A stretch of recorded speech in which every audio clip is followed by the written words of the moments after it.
You ask Tiger to solve. This deals with linear equations with one unknown.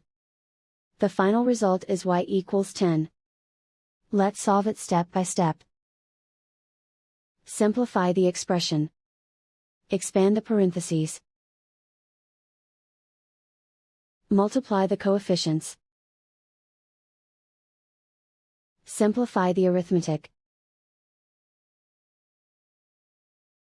Group all constants on the right side of the equation.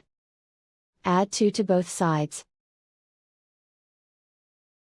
Simplify the arithmetic.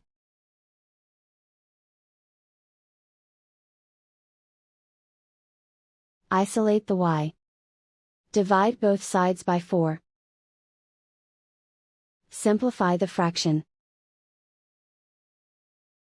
Find the greatest common factor of the numerator and denominator. Factor out and cancel the greatest common factor. And so the final result is y equals 10.